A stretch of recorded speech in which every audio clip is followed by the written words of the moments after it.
السلام علیکم ورحمۃ اللہ وبرکاتہ۔ الحمدللہ وکفی وسلام علی عبادہ الذین اصطفی۔ اشہد ان لا الہ الا اللہ وحدہ لا شریک لہ واشہد ان محمدا عبدہ ورسولہ صلی اللہ علیہ وآلہ وسلم۔ اللہم صلی علی محمد وعلی آل محمد کما صلیت علی ابراہیم وعلی آل ابراہیم انک حمید مجید۔ اللہم بارک علی محمد وعلی آل محمد کما بارکت علی ابراہیم وعلی آل ابراہیم انک حمید مجید۔ اما بعد، اللہ کے فضل اور اس کی توفیق سے آج 12ویں پارے کے ساتھ قیام مکمل ہوا۔ اللہ تعالیٰ سننے والوں کی طرف سے بھی اور سنانے والوں کی طرف سے بھی قبول فرمائے۔ 12ویں پارے کی ابتدا میں سورہ ہود جاری ہے۔ کل میں نے عرض کیا تھا کہ سورہ ہود کی 5 آیات پچھلے پارے میں ہیں اور اس کی بقیہ 118 آیات آج کے پارے میں ہیں۔ کل 123 آیات ہیں سورہ ہود کی، اور اس کے بعد سورہ یوسف ہے۔ سورہ یوسف کی ابتدائی 52 آیات 52 وہ بھی آج کے پارے میں شامل ہیں۔ جہاں تک سورہ ہود کی بات ہے، کل میں نے عرض کیا تھا کہ یہ ان صورتوں میں سے ہے جس میں نبی اکرم صلی اللہ علیہ وسلم کے بارے میں فرماتے تھے کہ سورہ ہود اور اس طرح کی صورتوں نے مجھے بوڑھا کر دیا۔ گویا اس کے جو مضامین ہیں وہ انتہائی انذار والے، تنبیہ والے، وارننگ والے اور ڈرانے والے ہیں۔ اس میں اصل میں ہوا یہ ہے کہ جو 6 یا 7 اقوام خطہ عرب سے تعلق رکھتی تھیں، ان کی تباہی و بربادی کا قصہ مختلف صورتوں میں اللہ کریم نے بیان کیا ہے۔ اس میں بھی ان اقوام کی تباہی و بربادی کا قصہ بیان ہوا ہے۔ ظاہر ہے جب بربادی اور تباہی کی داستان سنائی جاتی ہے قرآن میں تو وہ بے مقصد نہیں ہوتی۔ اس کا مقصد یہ ہوتا ہے کہ ایک تو دشمنان دین کو، معاندین نبوت کو تنبیہ ہو جائے، ان کو وارننگ ہو جائے کہ وہ باز آ جائیں، اللہ کا عذاب ان کے اوپر آ سکتا ہے، اور دوسرا اس کا مقصد یہ ہوتا ہے کہ نبی اکرم صلی اللہ علیہ وسلم اور آپ کے جو ساتھی ہیں ان کو تسلی ہو کہ انشاءاللہ بالآخر کامیابی جو ہے وہ اہل ایمان کی ہے۔ تو اس میں جو ابتدائیہ ہے 24 آیات کا ابتدائیہ ہے، اور اس ابتدائیے میں توحید کا جو درس ہے وہ دیا گیا ہے، اور اللہ تعالیٰ کی صفات کا مختلف پیرائے میں ذکر کیا گیا ہے۔ کائنات کے مالک کا تعارف ہے کہ وہ خالق بھی ہے، وہ رازق بھی ہے۔ وَمَا مِن دَابَّةٍ فِي الْأَرْضِ إِلَّا عَلَى اللَّهِ رِزْقُهَا وَيَعْلَمُ مُسْتَقَرَّهَا وَمُسْتَوْدَعَهَا۔ زمین پر جتنے بھی جاندار چل پھر رہے ہیں سب کا رزق اللہ کے ذمے ہے۔ اللہ اکبر۔ اور اس کو یہ بھی معلوم ہے کہ کون سا جو جاندار ہے اس نے کہاں جانا ہے، اس کی اگلی منزل کون سی ہے، سب کے بارے میں وہ جانتا ہے۔ کل فی کتاب مبین، یہ سب ایک کتاب کے اندر لکھا ہوا ہے۔ اسی ذات نے 6 دنوں میں زمین و آسمان کو پیدا کیا، اس کا عرش پانی پر تھا، اور یہ سارا کارخانہ کائنات اس لیے بنایا لیبلوکم ایکم احسن عملا، تاکہ تمہارا امتحان کرے کہ تم میں سے اچھے عمل کرنے والا کون ہے۔ گویا یہ دنیا دارالامتحان ہے۔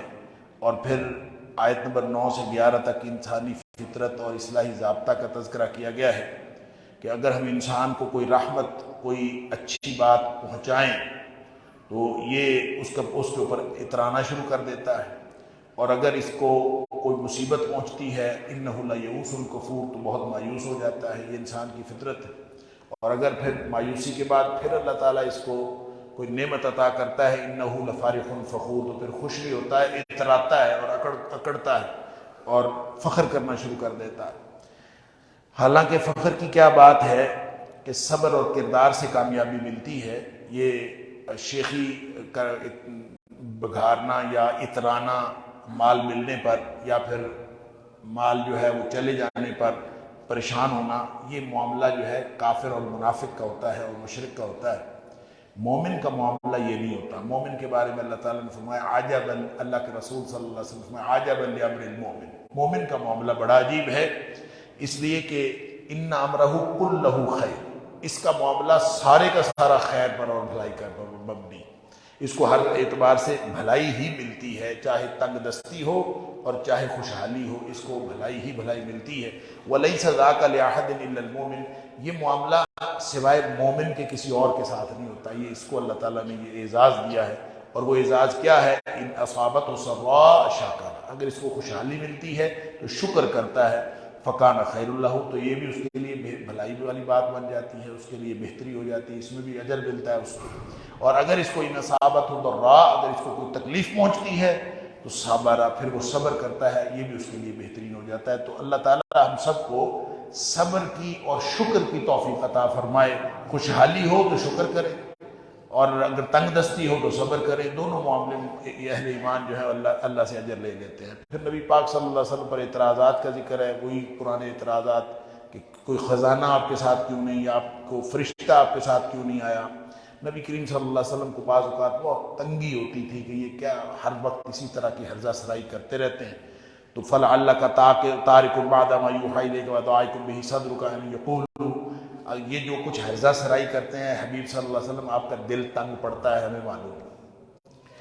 اللہ اکبر، لولا انزل علیہ کنز او جاء معہ ملک، کیوں نہیں اس کے اوپر کوئی خزانہ کیوں نہیں اس کے ساتھ آیا، یا اس کے اوپر فرشتہ کیوں نہیں آیا ساتھ اس کے؟ انما انت نذیر واللہ علی کل شیء وکیل، اے حبیب صلی اللہ علیہ وسلم آپ صرف ڈرانے والے ہیں، آپ پریشان نہ ہوں، واللہ علی کل شیء وکیل، ہر چیز کا کارساز اللہ۔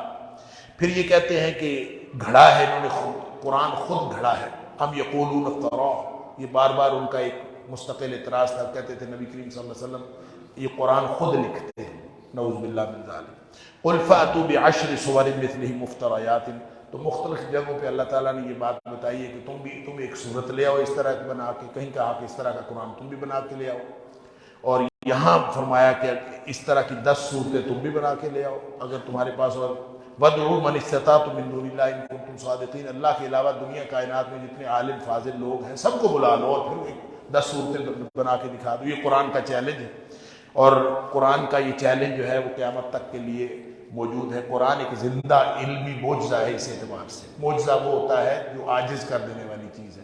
قرآن سب کے سامنے ہے اور 1500 سال سے ہے اور قیامت تک رہے گا، اور یہ چیلنج قرآن کا اللہ تعالیٰ فرماتا ہے فَاعْلَمُوا أَنَّمَا أُنزِلَ بِعِلْمِ اللَّهِ، یہ اللہ کے علم کے ساتھ نازل ہوا ہے یہ قرآن، اور کس کے علم کے ساتھ؟ وَاللَّهِ إِلَٰهَ إِلَّا هُوَ، وہ اللہ جس کے علاوہ کوئی الہ نہیں۔ فَهَلْ أَنْتُمْ مُسْلِمُونَ، کیا اس کے فرما بردار بنتے ہو؟ پھر نہیں بنتے تو من کان یرید الحیات الدنیا وزینتها نوفی الیہم اعمالہم فیہا وہم فیہا لا یبخسون، اگر کوئی شخص دنیا چاہتا ہے تو اللہ تعالیٰ فرماتا ہے ہم دنیا دے دیتے ہیں، اس کو پوری دنیا مل جاتی ہے، ہم اس کو کمی نہیں کرتے، لیکن ان کا آخرت میں پھر کوئی حصہ نہیں ہوتا۔ اللہ، اولئک الذین لیس لہم فی الآخرۃ الا النار، آخرت میں پھر ان کا جہنم کے علاوہ اور کچھ نہیں کا بچتا، اللہ تعالیٰ معاف فرمائے۔ لہذا دنیاوی زینت چاہنے والوں کو مل جاتی ہے، لیکن آخرت میں ان کے لیے جہنم ہے۔ اس لیے اہل ایمان کو یہ دعا سکھائی، ربنا آتینا فی الدنیا حسنۃ وفی الآخرۃ حسنۃ وقنا عذاب النار۔ پھر فرمایا کہ یہ جو گواہی ہے نبی کریم صلی اللہ علیہ وسلم کی، اس کے اوپر تو ہر شخص کی فطرت اس کے اوپر گواہ ہے، اور نبی کریم صلی اللہ علیہ وسلم کی کردار کی گواہی ہر شخص کی فطرت دیتی ہے کہ نبی پاک صلی اللہ علیہ وسلم سچے ہیں، جبکہ جو آپ کے دشمن ہیں یہ جب اللہ کے سامنے پیش ہوں گے تو فرشتے ان کی بد کرداری کی گواہی دیں گے کہ یہ بد کردار لوگ تھے۔ پھر فرمایا کہ یہ 2 قسم کے کردار ہر قوم میں ہوتے ہیں، اور ہر نبی جب امت میں تشریف لاتا ہے تو 2 قسم کے کردار پیدا ہوتے ہیں، ایک وہ جنہوں نے مان لیا اور ایک وہ جنہوں نے نہیں مانا، تو یہ دشمنی شروع ہو جاتی ہے۔ لہٰذا اللہ تعالیٰ فرماتا ہے مومن اور کافر یہ اصل میں 2 رویے ہیں، 2 کردار ہیں، بالکل اسی طرح جیسے ایک اندھا ہو اور ایک بینا ہو۔ تو یہ اللہ تعالیٰ نے ہر جگہ پہ حل یستویان، بتاؤ تو ایک سننے والا اور دیکھنے والا ہے، دوسرا نہ سنتا ہے نہ دیکھتا ہے، تو بتاؤ یہ دونوں برابر ہو سکتے ہیں؟ حل یستویان مثلا، یہ دونوں مثال میں برابر ہیں؟ افلا تذکرون، تم نصیحت نہیں پکڑتے؟ بس یہ کہہ کے 2 قسم کے کرداروں کا تذکرہ کر کے ساتھ ہی آیت نمبر 25 سے 49 تک حضرت نوح علیہ السلام کی قوم کا قصہ ہے کہ نوح علیہ السلام نے ان کو یہ ایک ہی دعوت دی تھی، اللہ تعبدوا الا اللہ، کہ اللہ کے علاوہ کسی اور کی بندگی کرنا کرو۔ بڑا ناصحانہ خطاب انہوں نے کیا، اور لیکن یہ سردار لوگ اور کم تر لوگ، یہ ہمیشہ ایک مستقل تفاوت رہا ہے۔ نبیوں کے ابتدائی جو پیروکار ہوتے ہیں وہ ہمیشہ ان کے ادنا قسم کے لوگ ہوتے ہیں، جو یعنی کمتر لوگ ہوتے ہیں، جو سردار ہیں ہمیشہ مخالفت کرتے ہیں اس لیے کہ ان کی سرداری کو خطرہ ہوتا ہے. لیکن حضرت نوح علیہ السلام نے بڑی نصیحت کے ساتھ ان کو خطاب کیا، ان اجری الا علی اللہ، بھئی میرا اجر تو اللہ کے پاس ہے، میں تم سے کوئی بدلہ نہیں مانگتا. لیکن انہوں نے بھی یہ بھی کہا کہ ایسے کرو کہ غریبوں کو چھوڑ دو، یہ جو غریب تمہارے پیچھے چلے ہوئے ہیں نا کمتر لوگ، ان کو چھوڑ دو، پھر ہم تیری بات سنیں گے، تیرے ساتھ بیٹھیں گے. تمہارے ساتھ ہمارے مذاکرات اس وقت ہو سکتے ہیں جب تم غریبوں کو چھوڑو. اللہ اکبر. سورۃ الانعام کے اندر بھی ہم نے سنا کہ یہ لوگ کہتے ہیں کہ غریبوں کو چھوڑ دو. نبی کریم صلی اللہ علیہ وسلم کے ساتھ بھی یہی معاملہ تھا. وہاں اللہ کریم نے فرمایا کہ اگر غریبوں کو چھوڑ دے گا تو پھر تو ظالموں میں سے ہو جائے گا. یہاں فرمایا کہ ان اجری الا علی اللہ. حضرت نوح علیہ السلام فرماتے ہیں وما انا بطارد الذین آمنوا، میں اہل ایمان کو چھوڑنے والا نہیں. جو مومن بن کے میرے ساتھ لگ گیا ہے، وہ غریب ہے، امیر ہے، وہ جیسا میرا ہے. بس رہ گئی بات کہ یہ اس کو چھوڑنا. وَيَا قَوْمِ مَن يَنْصُرُنِي مِنَ اللَّهِ إِن تَرَدتُّهُمْ. اللہ اکبر. اے میری قوم، اگر میں ان اہل ایمان کمزور لوگوں کو چھوڑ دوں تو مجھے مدد کون کرے گا میری؟ گویا اللہ کی طرف سے جو مدد آتی ہے غریب لوگوں کی وجہ سے آتی ہے، کمزور لوگوں کی وجہ سے آتی ہے. اس لیے اللہ تعالیٰ نے وہاں بھی فرمایا کہ غریب لوگوں کو چھوڑنے سے اللہ کی مدد ختم ہو جاتی ہے یا پھر انسان ظالموں میں سے ہو جاتا ہے. پھر حضرت نوح علیہ السلام نے اپنے پورا یعنی تبلیغ کا انتہا کر دی، ساری صلاحیتیں لگا دی. کتنا عرصہ تبلیغ کی؟ آگے جا کے اللہ تعالیٰ نے یہ بھی فرمایا کہ 950 سال. اللہ. اور ان کی سرداروں کی ہٹ درمی. یہ 950 سال جو ہے، بعض نے تو یہ لکھا ہے کہ اس وقت عمریں اتنی ہوتی تھی لوگوں کی، سینکڑوں سال تو اس طرح تھا. لیکن سورہ نوح جو ہے وہ آگے چل کے ہم پڑھیں گے انشاءاللہ، اس کو اگر اس کا مطالعہ کریں تو لگتا یہ ہے کہ ایسا نہیں تھا، لوگوں کی عمریں ایسی نہیں تھیں، بلکہ حضرت نوح علیہ السلام نے ان کی کئی نسلوں کو تبلیغ کی تھی. اور معجزانہ طور پر اللہ تعالیٰ نے حضرت نوح علیہ السلام کو اتنی عمر عطا کی تھی. 950 سال تو انہوں نے تبلیغ کی ہے. کل عمر ان کی کوئی 150 سال تھی. کوئی 40 سال کی عمر میں ان کو نبوت ملی، اور پھر اس کے بعد جب طوفان نوح آیا ہے تو اس کے بعد کوئی 40-50 سال وہ پھر حضرت نوح علیہ السلام زندہ رہے. تو تقریباً 250 سال ان کی عمر تھی. تو انہوں نے کئی نسلیں ان کی دیکھی تھی. اس لیے سورہ نوح کے اندر اللہ تعالیٰ نے حضرت نوح علیہ السلام کا تذکرہ کیا ہے کہ نوح علیہ السلام نے یہ کہا کہ اللہ ان کی جو نسلیں پیدا ہوتی ہیں وہ بھی کافر ہی پیدا ہوتی ہیں. کئی نسلیں دیکھ چکے تھے، لہٰذا انہوں نے دعا کر دی کہ اللہ ان کا ایک بھی لا تذر علی الارض من الکافرین دیارا، کافروں کا ایک بھی گھر باقی نہ چھوڑو، اس لیے کہ یہ باقی رہتے ہیں تو ان کی نسلیں بھی اسی طرح کی پیدا. خیر اللہ تعالیٰ نے فرمایا کشتی بناؤ. حضرت نوح علیہ السلام نے کشتی بنانی شروع کر دی. اب نہ قریب کوئی دریا نہ سمندر نہ کچھ، تو کشتی بنا رہے ہیں اور لوگ گزرتے ہوئے دیکھتے ہیں لو بھائی سکے تو ہی کشتی بڑھائی جا رہے، تو مذاق اڑا رہے، کوئی آتا جاتا لوگ مذاق اڑا رہے. اللہ قال ان تسخروا منا فإنا نسخر منکم کما تسخرون. نوح علیہ السلام نے کہا تم میرا مذاق اڑاتے ہو تو ابھی کچھ دن گزریں گے تو پھر ہم تمہارا مذاق اڑائیں گے. اللہ. بہرحال بتایا ہوا تھا کہ اس طرح سے کشتی کیسی تھی، اس کی بھی تفصیل مفسرین نے لکھی ہے کہ 4 منزلہ کشتی تھی. اس میں ایک میں انسان تھے، ایک میں جاندار تھے، ایک میں پرندے تھے، درندے تھے، مختلف قسم کے. تو ہو سکتا ہے اسی طرح ہو، واللہ اعلم. بعض میں اس کی لمبائی چوڑائی بھی لکھی ہے، بعض میں تو کہا 300 گز لمبی تھی، بعض میں کہا 1200 گز لمبی تھی. بھارت کو بہت بڑا ہی کوئی بحری جہاز ہی تھا. تو بناتے رہے کتنا عرصہ، اور وہ مذاق اڑاتے رہے ان کا. پھر کہا ہوا تھا کہ ایک گڑھے میں سے پانی ایک دم ابلے گا، تو جب وہاں سے پانی ابلے تو سمجھ لینا اور جلدی سے سوار ہو جانا. سارے سوار ہو گئے. بالآخر وہ کشتی جو ہے وہ دوڑتی رہی. اللہ اکبر. اور سارے لوگ سوار ہوئے، لیکن ایک بیٹا حضرت نوح علیہ السلام کا سوار نہیں ہوا. اس کو کہا کہ سوار ہو جائے. کہتے ہیں اس کا نام حام تھا یا پھر اس کا نام یام تھا. کنعان اس کا لقب تھا، اس کو کنعان بھی کہتے تھے. 12 اس کو کہا کہ نوح علیہ السلام نے خود بھی کہا کہ آجا ارکب معنا ولا تکن من مع الکافرین، کافروں کے ساتھ نہ بنو، آ جاؤ ہمارے ساتھ شامل ہو. اس نے کہا مسئلہ کوئی نہیں، ساوی الی جبل یعصمنی من الماء، میں آج پہاڑ پہ چڑھ جاؤں گا، مسئلہ کوئی نہیں، میں پہاڑ پہ چڑھ جاؤں گا، بچ جاؤں گا. قال لا عاصم اليوم من امر اللہ. آج اللہ کے حکم سے کسی نے نہیں بچنا، لہذا پہاڑ کے اوپر چڑھنے سے بھی تم نے بچنا نہیں۔ بار مذاکرات ہوتے رہے، اس کو کہا کہ تم نہ جاؤ، فقال ربی ان ابنی من اہلی، لیکن ایک دم موج آئی اور وہ آ کے اس کو لے گئی۔ وحال بینہم الموج فکان من المغرقین، موج آئی اور وہ غرق ہو گیا۔ اب بیٹا سامنے آنکھوں کے غرق ہو رہا ہو، اللہ کتنی بڑی آزمائش۔ نوح علیہ السلام نے اللہ سے دعا کی، وَنَادَى نُوحٌ رَبَّهُ فَقَالَ رَبِّ إِنَّ ابْنِي مِنْ أَهْلِي، اللہ میرا گھر میں سے میرا بیٹا ہے، میرا گھر کا فرد ہے۔ وَإِنَّ وَعْدَكَ الْحَقُّ وَأَنْتَ أَحْكَمُ الْحَاكِمِينَ، تیرا وعدہ ہے کہ تو اپنے نبیوں کی حفاظت کرے گا، میرا بیٹا میرے سامنے تباہ و برباد ہو گیا۔ اللہ تعالیٰ نے فرمایا یا نوح انہ لیس من اہلک، اے نوح یہ تیرا بیٹا ہے ہی نہیں۔ اللہ اکبر، بیٹا نہیں تھا، تھا، صلبی بیٹا تھا، حلال کا تھا، لیکن کیوں بیٹا نہیں تھا؟ انہ عمل غیر صالح، اس لیے بیٹا نہیں ہے کہ اس کا عمل ٹھیک نہیں۔ عمل سے زندگی بنتی ہے، جنت بھی جہنم بھی، یہ خاکی اپنی فطرت میں نہ نوری ہے نہ ناری۔ لہذا بیٹا تب بنتا ہے اگر وہ باپ کے نقش قدم پر چل رہا۔ اور اقبال نے کہا ہے نا کہ باپ کا سبق اگر بیٹے کو نازبر ہو تو پھر پسر قابل میراث پدر کیوں کر ہو۔ بیٹا جو ہے وہ وارث اسی وقت ہوتا ہے اگر وہ والد کے دین پر ہو۔ بہارا تو یہ سب لوگ جو ہے ایک دفعہ بیڑا غرق ہو گیا سب کا، اور کہتے ہیں 4-5 ماہ جو ہے وہ کشتی ان کو لے کے پھرتی رہی، وہ جتنے بھی افراد اس میں تھے، بعض نے کہا 80 افراد تھے، بعض نے کہا 150 افراد تھے، جتنے بھی تھے باہر۔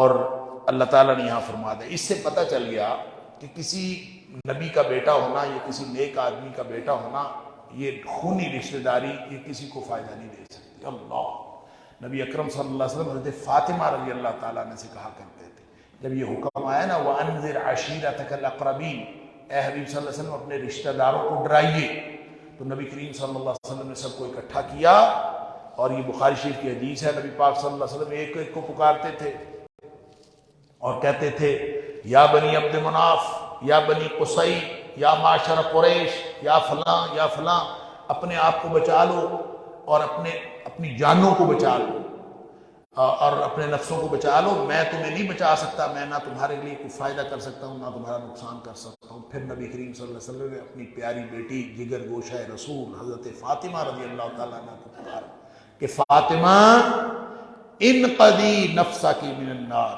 اپنے آپ کو، اپنے ذات کو جہنم سے بچا لو، میں تیرا نہ کوئی فائدہ کر سکتا ہوں، میں تیرا نہ نقصان کر سکتا ہوں۔ اللہ اکبر۔ تو جو بیٹا ہے اس کا کوئی کچھ نہیں کر سکتا۔ یہ پتہ نہیں یہاں کے سید جو ہمارے پاکستان بر صغیر کے اندر ہے، یہ ہیں بھی سید کہ نہیں؟ یہ کئی تو جینون سید ہے نا، وہ جینون سید وہ ہوتا ہے جس کا گواہ ہو کہ واقعی یہ سید ہے۔ وہ کہتے ہیں کہ آج عدالت میں کوئی گیا تھا نا، اس نے کہا میں سید ہوں، اس نے کہا کوئی گواہ لے، وہ گواہ لے کے آ گئی، گواہ، اس نے کہا تم گواہ ہو کہ یہ سید ہے؟ ہاں جی میں گواہ ہوں۔ کیسے گواہ ہو؟ کہتے ہیں میرے سامنے بنے ہیں سید۔ تو جو بات تو سید اس طرح کے جینون سید ہوتے ہیں جو سامنے بنے ہوتے ہیں، اگر وہ سید ہیں بھی، نبیوں کی اولاد میں سے ہیں بھی، تو کوئی 34ویں پشت ہوگا، کوئی 40ویں پشت ہوگا، کوئی 50ویں پشت ہوگا، اگر نبی کا بیٹا ہونے کے باوجود نہیں بچ سکتا نبی کے نقش قدم پر چلے بغیر، تو تم یہاں پہ اپنی مرضی کی زندگی گزار کے کیسے بچ سکتے ہو؟ صرف سید ہونا جو ہے یہ بچا نہیں سکتا۔ اللہ تعالیٰ معاف۔ آگے آیت نمبر 50 سے 60 تک حضرت ہود علیہ السلام اور قوم ہود کا تذکرہ ہے۔ حضرت ہود علیہ السلام نے بھی بے لوث دعوت دی اور کہا کہ لا اسألکم علیہ اجرا، میں اجر نہیں مانگتا، یا قوم اعبدوا اللہ ما لکم من الہ غیرہ، اللہ کے علاوہ کوئی الہ نہیں، اس کی بندگی کرو، یا قوم استغفروا ربکم، اور رب سے مغفرت مانگ لو، توبوا الیہ، توبہ کر لو۔ یعنی نبی تو خیر خائی کی انتہا کرتے رہے، اللہ نہیں مانے۔ کہا کہ تیری بات پر کیا خیال ہے، ہم اپنے معبود چھوڑ دیں؟ نہیں چھوڑتے۔ پھر کب یہ بھی ان کے اوپر الزام لگائے الٹے سیدھے، یہ تک کہا کہ ہمیں لگتا ہے کہ ہمارے معبودوں نے جو تمہارے اوپر کوئی مار ماری ہے، ہماری معبودوں کی مار کی وجہ سے تم اس طرح سے ہو گئے ہو۔ جیسے آج کل بھی کچھ لوگ کہتے ہیں کہ یہ نحوست ہے جی ہمارے معبودوں کی، ہمارے انہوں نے کچھ کر دیا ان کو۔ اللہ تعالیٰ معاف فرمائے۔ الٹے سیدھے تصورات، خیالات لوگوں نے بنائے ہوتے ہیں۔ بچپن میں مجھے یاد ایک آتا ہے واقعہ کہ ایئر گن سے ہم شکار کھیلا کرتے تھے، ساتھ کبھی شارٹ گن بھی ابا جی کی لے جانی، کارتوس والی بندوق بھی۔ تو کرتے کرتے ایک دفعہ ایک دربار پہ پہنچ گئے، دربار پہ پہنچے تو اس نے کہا جی کہ یہ دربار کے اوپر اگر یہاں پہ کوئی کبوتر مارو، کبوتر بڑے ہوتے ہیں وہاں پہ، تو یہاں پہ کوئی کبوتر مار لینا اس کی ٹانگ ٹوٹ جاتی ہے، وہ فلاں، اس نے 8-10 کہانیاں میں سنا دی، فلاں آیا تھا اس گاؤں کا، اس نے یہاں سے کبوتر مارا اس کی ٹانگ ٹوٹ گئی، فلاں آیا تھا اس نے کبوتر مارا اس کا بازو ٹوٹ گیا، فلاں آیا تھا اس کا جناب زبان بند ہو گئی، فلاں یہ تھا۔ اس نے تو ایسی کہانیاں سنائی کہ یہ تو ڈر جائیں گے۔ تو ان کو اس کو کیا پتہ یہ بھابھیوں کے بال ہیں۔ تو اس نے بالآخر ہم نے کہا اچھا یار تو ایسے کر، سارا کچھ ٹھیک ہے، ٹانگ ہماری ٹوٹے گی تو ہمیں کبوتر مار دے۔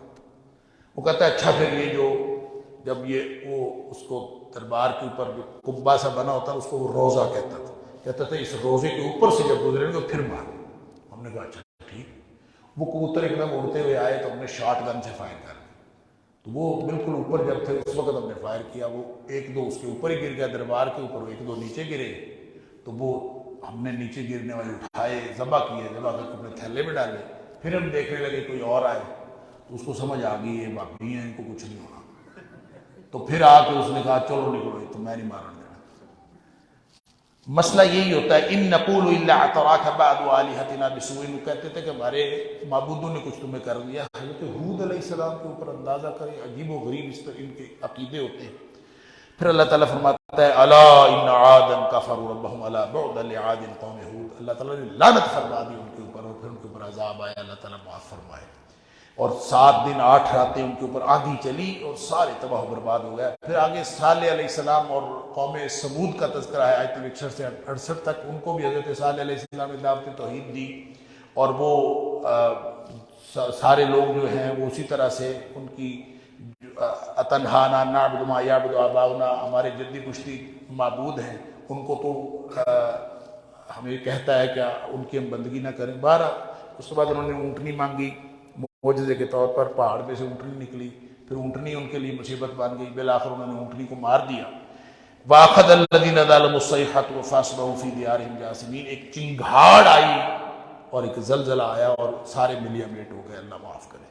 اس کے بعد ابراہیم علیہ السلام کے پاس فرشتوں کی آمد، فرشتے 2 آئے حضرت ابراہیم علیہ السلام کے پاس، 2 تھے یا زیادہ تھے، بعض نے کہا زیادہ تھے، بعض نے کہا 2 تھے، کچھ فرشتے آئے۔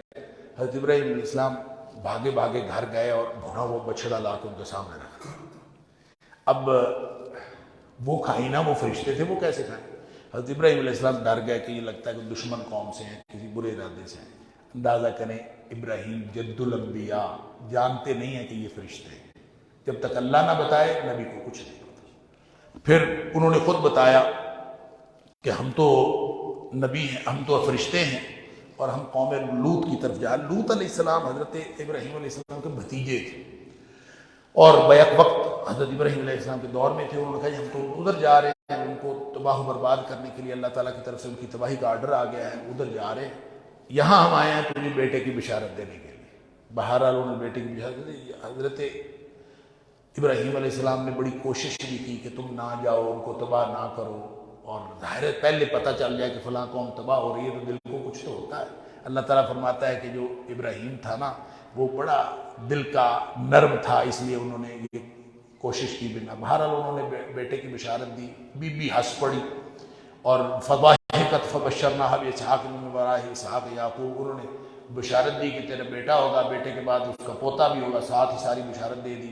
تو وہ ہنسی اس لیے ہنسی، لوگوں نے مختلف مفسرین نے وجوہات بتائی ہیں، لیکن زیادہ صحیح بات یہی ہے کہ اس لیے ہنسی کہ میں بوڑھی اور بانجھ ہوں اور یہ بھی بڈھا کھوسٹ ہے، کہاں سے وہ ہوگا بیٹا، کہاں سے ہوگا، یہ عجیب و غریب بشارت۔ انہوں نے پھر کہا، اس سے پتہ چلتا ہے قالوا اتعجبین من امر اللہ، تو تعجب کر رہی ہے اللہ کے حکم سے، رحمت اللہ وبرکاتہ علیکم اہل البیت، اے اہل بیت، اے گھر والو، تمہارے اوپر اللہ کی رحمتیں اور برکتیں ہو گئی۔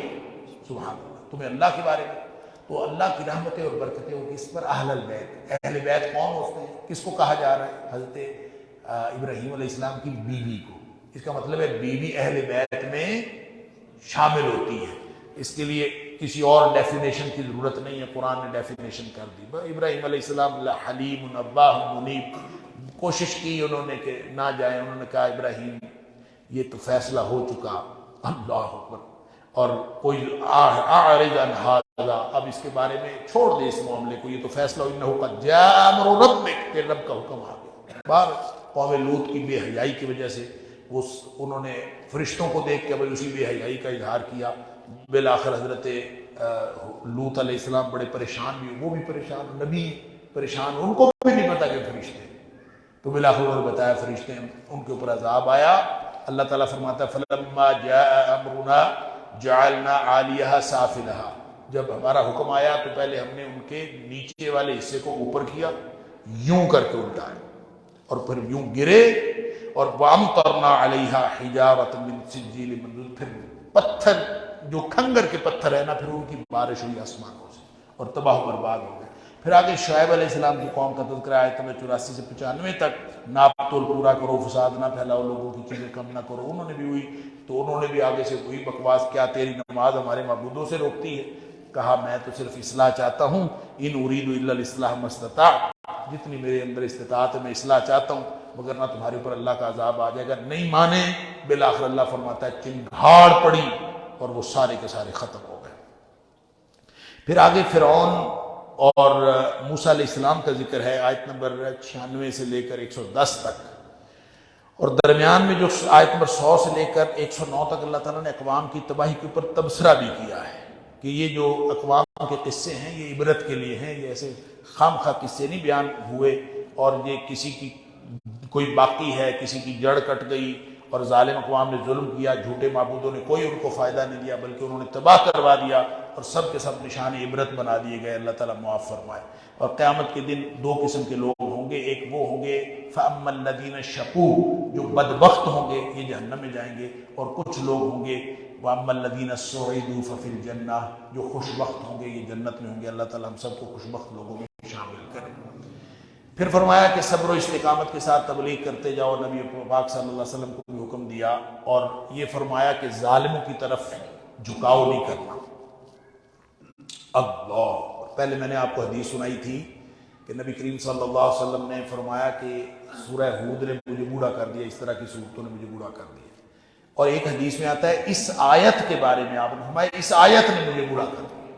اور یہ آیت کون سی ہے؟ یہ آیت نمبر 13 ہے. وَلَا تَرْكَنُوا إِلَى الَّذِينَ ظَلَمُوا فَتَمَسَّكُمُ النَّارُ وَمَا لَكُم مِّن دُونِ اللَّهِ مِنْ أَوْلِيَاءَ ثُمَّ لَا تُنصَرُونَ، کہ ظالموں کی طرف اپنا وزن نہ ڈالنا، اپنا جھکاؤ، اپنا میلان ظالموں کی طرف نہ کر لینا. اگر تم ظالموں کی طرف اپنا جھکاؤ کرو گے فَتَمَسَّكُمُ النَّارُ، تمہیں آگ لگ جائے گی. تو جہنم کا باعث ہے اگر آپ ظالموں کی طرف ذرا بھی پلڑا جھکا دیں. تو ہمیں پتہ بھی ہوتا ہے کہ یہ جو الیکشن پہ کھڑا ہے ظالم ہے، ڈاکو ہے، چور ہے، اس کو ووٹ دیتے ہیں. یہ ظالم کی طرف پلڑا جھکانے والی بات نہیں ہے. وَلَا تَرْكَنُوا إِلَى الَّذِينَ ظَلَمُوا. اور پھر جب آگ لگ جاتی ہے تو پھر ہم کہتے ہیں پتہ نہیں اس ملک میں آگ کیوں لگی ہوئی ہے.